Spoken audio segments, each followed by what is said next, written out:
मेष लगन। मेष लगन जिसका स्वामी मंगल होता है। मेष लगन में कारक ग्रह सूर्य होता है जो कि पंचम भाव का स्वामी होता है। मेष लगन में अकारक ग्रह बुध होता है जो कि तीसरे और छठे भाव का स्वामी होता है। मेष लगन में बाधक ग्रह शनि होता है जो कि 10वें और 11वें भाव का स्वामी होता है। अब हमें मेष लगन के जातक की कुंडली जिसमें यह देखना है कि कारक, अकारक और बाधक ग्रह किस भावों के स्वामी हैं।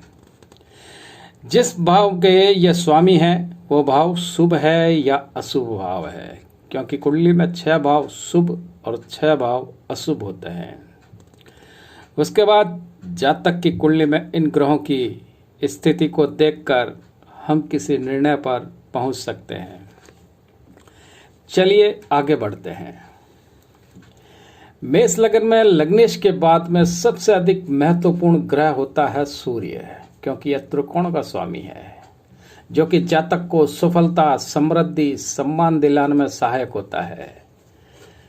सूर्य मेष लगन में पंचम भाव का स्वामी होकर योग कारक ग्रह बनता है, जिससे यह जिस भाव में स्थित होगा या जिस भाव को देखेगा उस भाव के फलों में बढ़ोतरी करेगा, बशर्त सूर्य अंशात्मक रूप से बलवान होना चाहिए।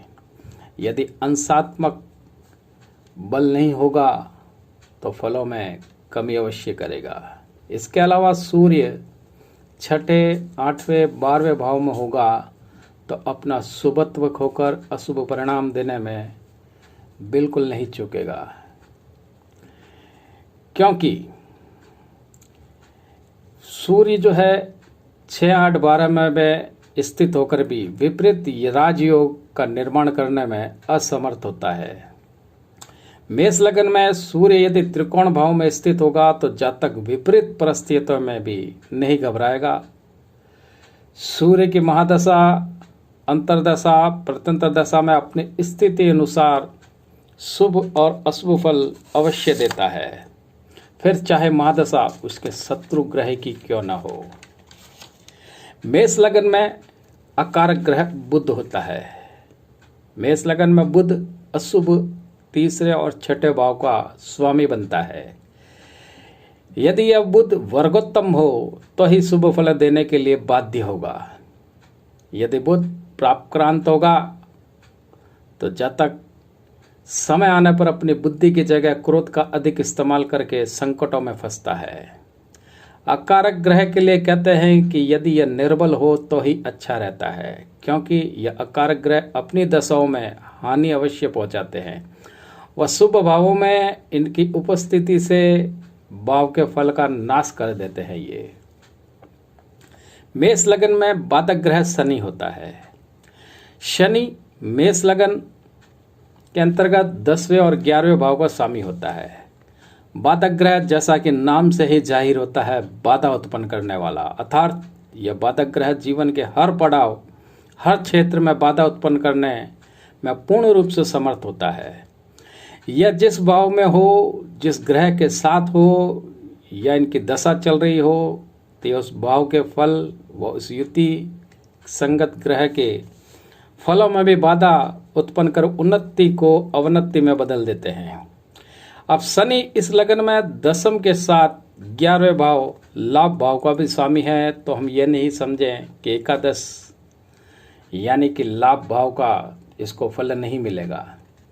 लाभ मिलेगा किंतु स्वरूप बदल जाएगा, इसे समझ लें।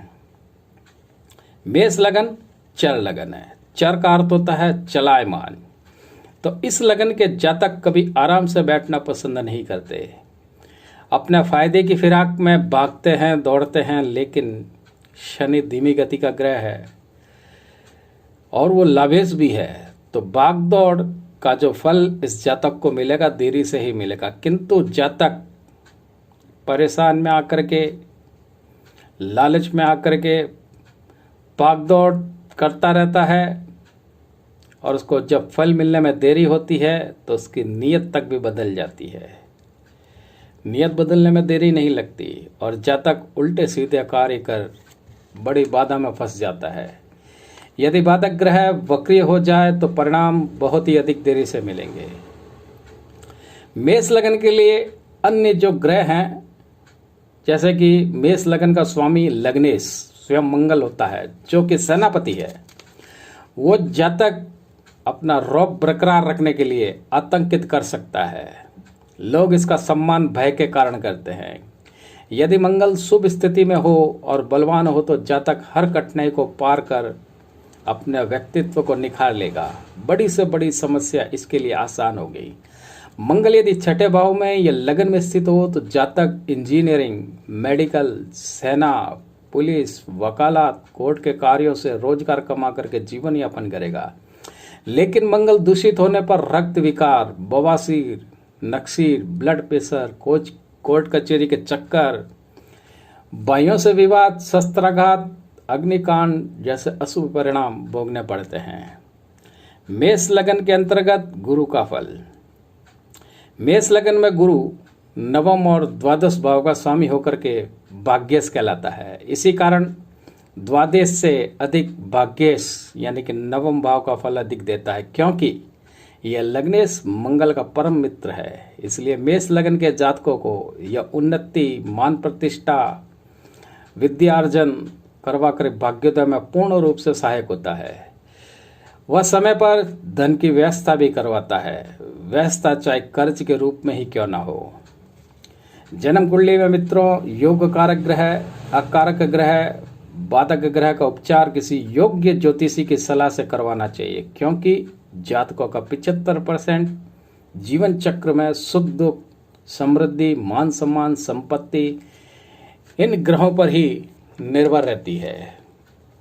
फिर भी मेष लगन के ग्रहों के उपाय से काफ़ी कुछ राहत मिल सकती है और कई उपाय निकलते हैं, लेकिन कुछ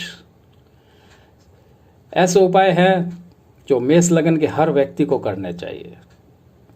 जिसमें प्रथम उपाय है कि यदि मेष लगन वालों को धन संचित नहीं होता हो या संचित धन का नाश होता हो या आर्थिक परेशानी, कर्ज के दलदल में फंस गए हो, तो शुक्ल पक्ष के प्रथम गुरुवार को सुबह सूर्योदय से पूर्व या गुरु की होरा में केले के वृक्ष से जुड़े हुए पत्ते पर, अर्थात पत्ते को तोड़ना नहीं है, पेड़ से लगा हो पत्ता, उस पत्ते पर असली चंदन व केसर को मिश्रित कर ओम ब्रह्म बृहस्पते नमः मंत्र लिख करके पीला वस्त्र जो है वृक्ष के तने पर लपेटना चाहिए और प्रति गुरुवार को शरीर के ऊपर पीला वस्त्र अवश्य धारण करना चाहिए। द्वितीय उपाय है लक्ष्मी नारायण के मंदिर में बेसन के लड्डू का भोग लगा करके सर्वप्रथम लड्डू कन्या को देना चाहिए। तृतीय उपाय है श्वेतार्क की गुटिका को अपने घर में या ऑफिस में स्थापित करना चाहिए और नित्य धूप दीप बताना चाहिए। इससे रोजगार में वृद्धि होती है, आय के मार्ग खुलते हैं। चतुर्थ उपाय 6 साल में एक बार सूर्य के 1.25 साल तक व्रत करना चाहिए और आदित्य हृदय स्तोत्र का पाठ नित्य करना चाहिए। हो सके तो सुबह सूर्योदय से पूर्व जल जो है सूर्य को देना चाहिए। पंचम उपाय जातक स्वयं या उचित होगा कि जातक की पत्नी 13 मास तक गुरुवार का व्रत विधि विधान से करे और उसके उपरांत विष्णु यज्ञ अवश्य करावे। 5 वर्ष में ये एक बार करना है। छठा उपाय है साल में एक बार सुंदरकांड का पाठ व बजरंग अनुष्ठान अवश्य करावें। 7वां उपाय त्रिशक्ति कवच गले में जीवन भर धारण करें। मित्रों, ये था मेष लगन के जातकों के लिए। आप हमारे चैनल को लाइक करें, सब्सक्राइब करें, बेल बटन को अवश्य दबावें और शेयर करें, तो हम आपके बहुत आभारी होंगे। आपको इस तरह से अलग अलग लगन की श्रृंखला के साथ में अवगत कराया जाएगा, इसलिए हमारे चैनल को लाइक करने के साथ बेल बटन अवश्य दबावें ताकि हमारे नोटिफिकेशन आप तक पहुंच सके। जय श्री राम।